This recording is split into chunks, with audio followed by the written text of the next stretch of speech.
Welcome to new TV Telugu. AP ప్రభుత్వ పాఠశాలల్లో YCP ప్రభుత్వం సిబిఎస్ఈ విద్యా విధానానికి శ్రీకారం చుట్టిన విద్యార్థుల్ని అందుకు తగ్గట్టుగా సన్నద్ధం చేయకపోవడంతో వారు నష్టపోయే పరిస్థితులు ఉండటంతో ఈ ఏడాది ఎస్ఎస్సి బోర్డుతోనే పరీక్షలు నిర్వహించాలని ఏపీ ప్రభుత్వం నిర్ణయించింది.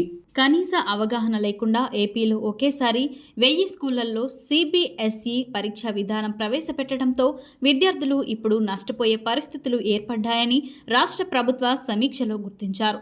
సిబిఎస్ఈ బోధన దశల వారీగా ప్రవేశపెట్టడంతో ఈ ఏడాది 1000 స్కూళ్లలో విద్యార్థులు సిబిఎస్ఈ పరీక్షలకు హాజరు కావాల్సి ఉంది. సిబిఎస్ఈ పరీక్ష విధానంలో బోధించే టీచర్లు లేకుండానే వైసీపీ ప్రభుత్వ హడావిడి నిర్ణయాలు తీసుకుందని టీడీపీ ప్రభుత్వం భావిస్తోంది. విద్యార్థుల ఇంటర్నల్ అసైన్మెంట్లో విస్తుపోయే నిజాలు వెలుగు చూశాయని, సిబిఎస్ఈ పరీక్ష విధానంలో నిర్వహించిన ఇంటర్నల్ అసైన్మెంట్లో 90% విద్యార్థులు ఫెయిల్ అయ్యారని ప్రభుత్వం ప్రకటించింది.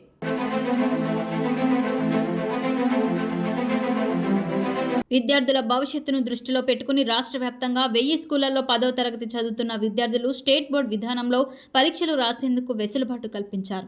2025-26 విద్యా సంవత్సరం 6వ తరగతి నుండే పరీక్ష విధానంలో మార్పులు తీసుకువచ్చి విద్యార్థుల సామర్థ్యం పెంచే విధంగా చర్యలు చేపట్టాలని నిర్ణయించారు. 2025-26 విద్యా సంవత్సరం 6వ తరగతి నుండి పరీక్ష విధానంలో తీసుకువచ్చే మార్పులకు అనుగుణంగా ఉపాధ్యాయులకు, విద్యార్థులకు సామర్థ్య పెంపునకు అవసరమైన చర్యలు తీసుకోవాలని మంత్రి లోకేష్ అధికారులను ఆదేశించారు.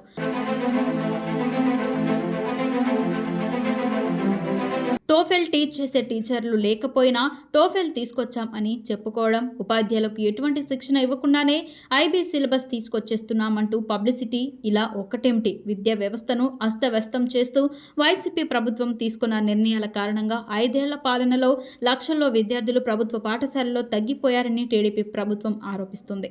విద్యా వ్యవస్థలో హడావిడి నిర్ణయాల వలన విద్యార్థుల భవిష్యత్తుపై ప్రభావం పడుతోంది.